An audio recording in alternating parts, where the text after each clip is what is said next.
Aloha everybody, this is Kathie Fong Yoneda. I hope you and your loved ones are doing well during this ongoing pandemic. It's really been a challenging experience for all of us, I'm sure. Like many of you, the situation has left me dealing with a lot of the unexpected. Suddenly my work commitments were all canceled. The UFA conference where our MWP books are highlighted, well, that was now put online, and the number of panels and workshops have been greatly reduced. And sadly, I had to cancel our vacation and a family reunion, as well as getting used to being homebound. A few weeks after this shelter in place was instituted, something unexpected happened. I suddenly started to hear from all these writers. They were contacting me, and they were upset, they were unsure, and they wanted to know what should they do. And at this point, I remembered something a history teacher once mentioned to me, that some of the greatest things that were created in the past happened during historic quarantines. And in particular, Dashiell Hammett's detective novels were created. Giovanni Boccaccio wrote the Decameron, which is a story about a group of friends during a pandemic living in a remote villa. Actually, that sounds like it would be a very good group exercise for writers to do. Anyway, King Lear, too, was written by Shakespeare during that time period. And I thought what was interesting, too, was I found out that Edward Munch, who was the artist, he created that visual portrayal of probably how we're all feeling during this time, called The Scream. Well, now, if you're an individual writer, some of my writers realized that this really is a good time to write, but they weren't sure of what to do or what to write about. So I asked them to submit 4 or 5 different log lines to me. Then I selected the 2 of the most promising ones, and I had them write a 3-paragraph synopsis of the story that they preferred. Now, what was great about that is afterwards I was able to give them feedback, and they started to write the script or manuscript. Now, writers' groups, on the other hand, some of my clients are there in writers' groups, and they write in very specific genres, such as mysteries, YA, children, romance novels, science fiction, TV, drama, comedy. And other writer groups are sort of almost, a little bit of everything. They'll be writing books or short stories or scripts. Now, the most popular subjects that all of these writer groups have is they usually will do one of these subjects to talk about dialogue, character development, structure, log lines, genres, screen competitions. That's a big topic. And oftentimes they'll take care of one another's scripts, they'll exchange them and discuss them. And sometimes an already produced script becomes their subject of discussion. And some of them now are doing retreats. Now, you may have gone to a retreat before, or maybe you're thinking of doing one. A lot of groups are now thinking of starting one.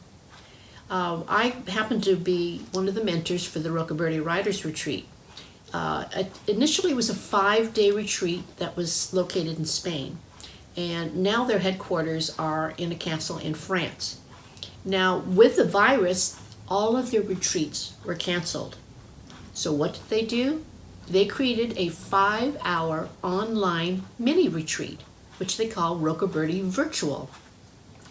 Now, at each of them, what they do is there's 4 mentors, and we each do a 20-minute talk on various subjects on writing.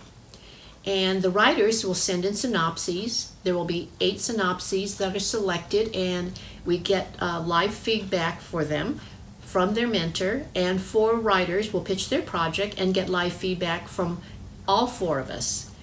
We also have a time for Q&A, usually about 45 minutes for Q&A from all of the mentors, and it's turned out quite well. So if you're thinking about it, it's you can go to rocabertiwriters.com and look under Rocaberti Virtual. Now, you may want to contact also some of your clients and form your own virtual group and give them assignments and exercises and have group discussions. And a good way to stay connected and motivated is with your clients so that they don't feel alone. And not only that, it can provide some added income for you.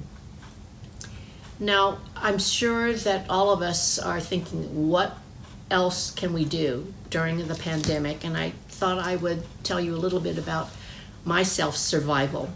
Now, in addition to consulting on books and scripts, here's what I'm doing, which is kind of keeping me more motivated. And that is, I'm revising my workshop schedule for 2021.